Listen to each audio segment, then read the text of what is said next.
Woman gives birth to a transparent water baby after 10 months of pregnancy. The husband was stunned, but all he could do was carefully carry the baby and prepare to give her a bath. The nanny almost cries in horror, but as soon as the husband put the baby in the water, the baby became normal, but when he took it out, it became transparent again. It turned out that when the woman, Shirley, was pregnant, she felt very thirsty every day. She had to drink a lot of water. At first she drank from a cup, then she drank from a small bucket, but she still felt very thirsty. Shirley begged the nanny to bring her more water. When the nanny brought in an empty bucket, only then did Shirley realize that she had drunk all the water in the house in one day. The husband didn't realize that anything was wrong, but when he saw the look on his wife's face, he had to ask her what was wrong. Shirley was afraid to tell the truth. All she could say was that it was too hot. Shirley had come to church with her husband that day to pray for the baby in her belly. She saw her husband walking away, thirsty.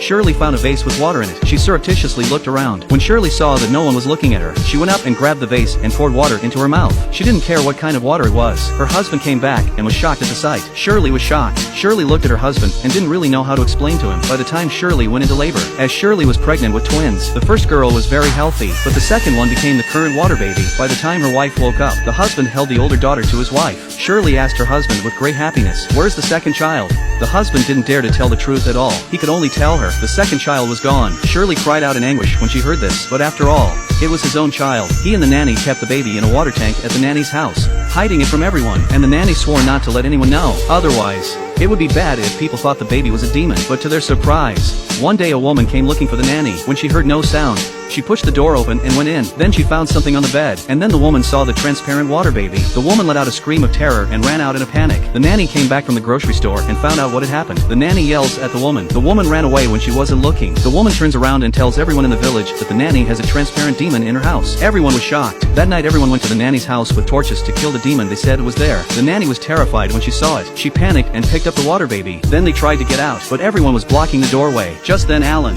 the father, came rushing over. He tried to get rid of them, but the villagers wouldn't let him in. Instead, they beat him up and dragged him away. The villagers set the house on fire. They didn't care that there was a nanny inside. The nanny was so frightened that she cried out. Just when it was so dangerous, Alan broke away from the villagers and ran in without hesitation. He grabbed the baby and the nanny and ran out the back. Back home the two put the baby in the water. This time they knew what had happened. No one must know that Suawa is still alive. It took 6 years to hide him. Suawa grew up. Her sister had many family members outside to celebrate her birthday. Only her father and nanny bought her a cake. She had to stay in the water tank every day, and her father became her teacher. Her father taught her knowledge. Miswat is very curious about what's going on outside. Her father tells her the world outside is very dangerous and she must not go out. So she spent her days staring out the window at the world. But one day she sneaked out of the door when they weren't looking. She felt that the world outside was so beautiful. It was nothing like what her father had said. Suddenly she saw an injured pigeon. Kindly, she ran and picked up the pigeon. She heard a woman's voice. Mizuo was so frightened that she hid immediately. It was her mother and sister. Mizuko looked at the two embracing each other in a close embrace. She immediately recognized them as her mother and sister. She burst into tears of sadness. Her tears fell on the injured pigeon. Miraculously,